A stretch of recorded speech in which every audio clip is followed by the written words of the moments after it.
Hello everyone, welcome back to Pari cloth boutique. तो आज के वीडियो में हम साइड कट कुर्ती की कटिंग और स्टिचिंग सीखेंगे, तो वीडियो को एंड तक देखें।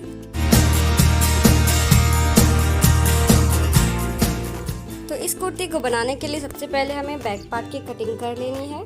तो मैंने इसे काट के रख लिया है। अब हमें फ्रंट पार्ट की कटिंग करनी है।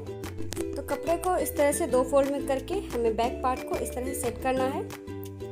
जब कपड़ा हम सेट करेंगे तो ये ध्यान रहे कि बंद साइड से ½ इंच एक्स्ट्रा हमें रखना है, क्योंकि आगे हम कट लगाएंगे तो इसमें स्टिचिंग भी होगी। तो इस तरह से हमें इसकी कटिंग कर लेनी है।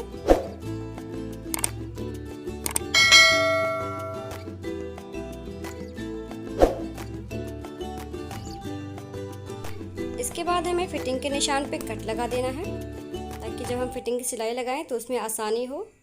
इसके बाद हमें दोनों पार्ट अलग कर लेना है और फ्रंट पार्ट को ले लेना है। मैंने यहाँ ऊपर की तरफ सीधा साइड रखा है और नीचे की तरफ उल्टा साइड है। अब हम फ्रंट पार्ट में स्लिट के लिए निशान लगाएंगे, जिसके लिए सबसे पहले कुर्ती की सेंटर को देखना है और उसी सेंटर से हमें 4.5 इंच पे मार्क करना है। इस तरह से हम मार्क कर लेंगे और लगभग बिल्कुल ही सीधा हमें इस तरह से निशान लगाना है। सीधी निशान लगाने के लिए अच्छा तरीका ये भी है कि कपड़े को हम इस तरह से फोल्ड कर लेंगे और चौक से इस तरह से सीधा निशान लगाएंगे। अगर आप चाहें तो स्केल से इस तरह से सीधा भी लगा सकते हैं। निशान लगाने के बाद अब हम इसकी सीधी कटिंग कर लेंगे।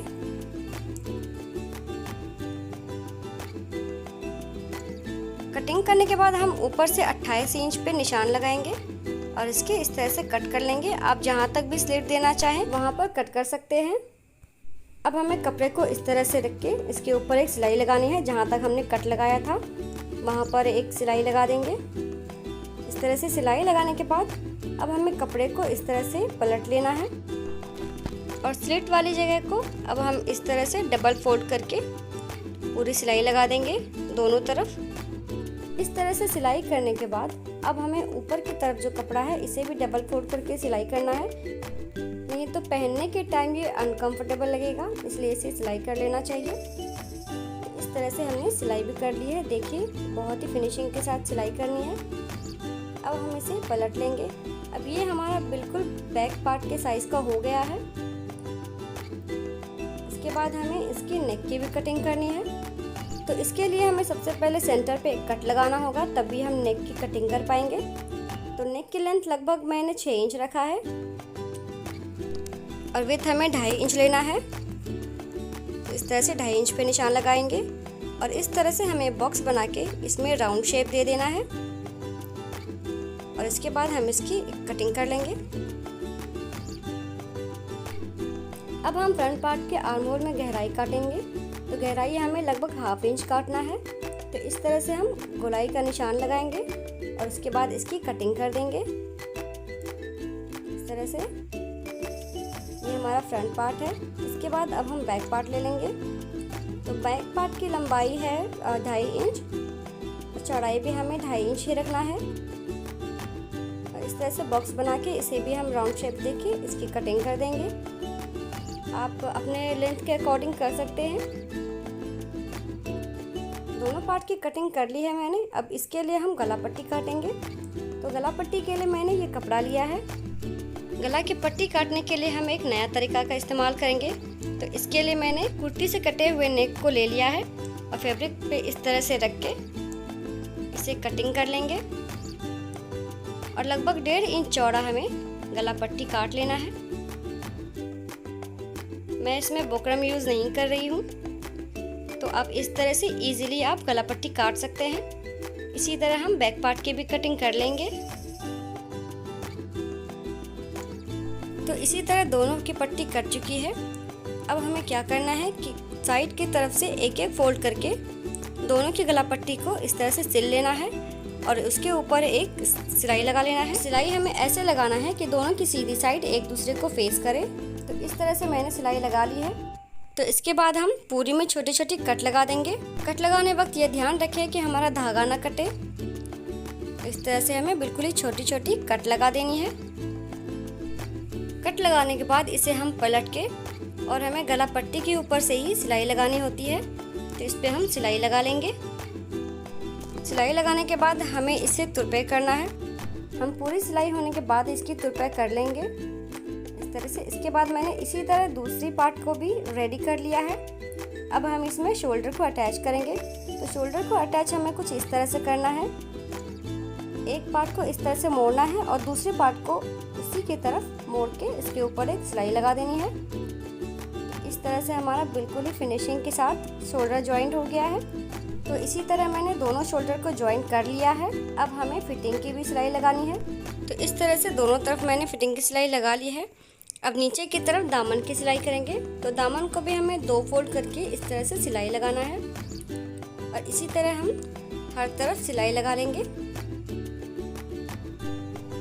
अब मैंने इसी तरह से दामन की भी सिलाई लगा ली है। अब हमें क्या करना है, अब हमें स्लीव्स के लिए कटिंग करना है। तो स्लीव्स की लेंथ मैंने 17.5 इंच लिया है।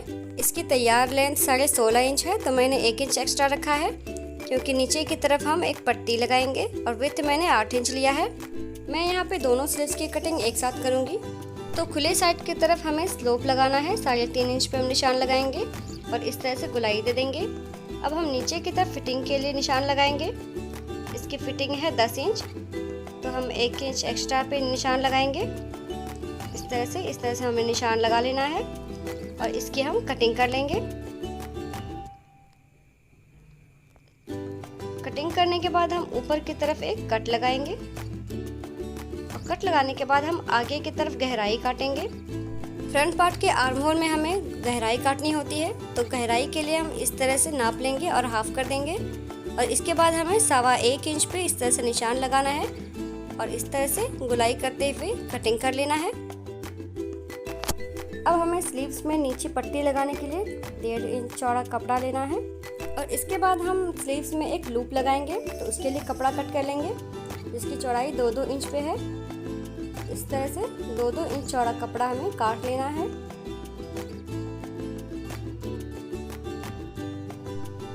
मैंने इसकी लेंथ लगभग 6 इंच रखी है। हमें इसकी तैयार लेंथ 5 इंच चाहिए, तो हम इसमें 1 इंच एक्स्ट्रा रखेंगे। इसके बाद हमें पेस्टिंग बुकरम भी चाहिए, तो इसे भी हम 6 इंच लंबा और लगभग 1.5 इंच चौड़ा कट कर लेंगे और इस कटे हुए फैब्रिक पे इस तरह से पेस्ट कर देंगे। इस तरह से पेस्ट करने के बाद अब हमें इसे पलट लेना है और इसे पलटने के बाद इसमें हम निशान लगाएंगे। तो इस तरह से दोनों तरफ से 2-2 पॉइंट कपड़ा छोड़ते हुए इस तरह से बिल्कुल ही सीधा निशान लगाना है। हमें इसी तरह से दोनों तरफ हमें बिल्कुल सीधा निशान लगाना है और इसके बाद ऊपर की तरफ एक हम तीर की तरह निशान लगाएंगे। तो दोनों हमें इसी तरह से कर लेना है। इसके बाद हमें इसके ऊपर इस तरह से सिलाई लगाना है और साइड से जो एक्स्ट्रा कपड़ा है इसे हम कट कर लेंगे ताकि हमें मोड़ने में इसे आसानी हो।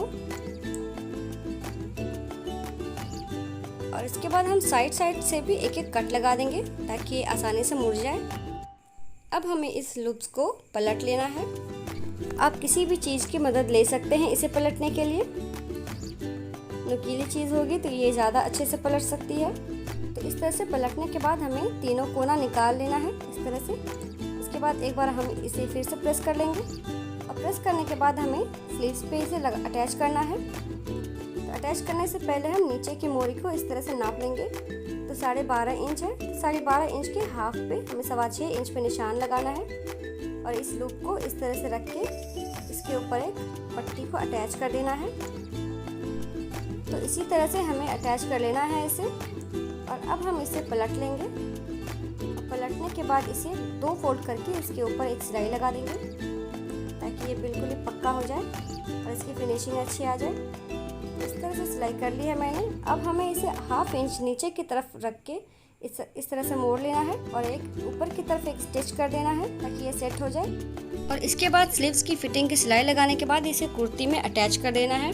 तो वीडियो कैसा लगा कमेंट बॉक्स में हमें ज़रूर बताइए और अगर चैनल पर नए हैं तो चैनल को सब्सक्राइब कीजिए और बगल वाला बेल आइकन ज़रूर प्रेस कीजिए ताकि मेरे आने वाली हर वीडियो की नोटिफिकेशन आपको मिल सके। तो मिलते हैं किसी और वीडियो में, तब तक के लिए bye bye. Thank you for watching this video.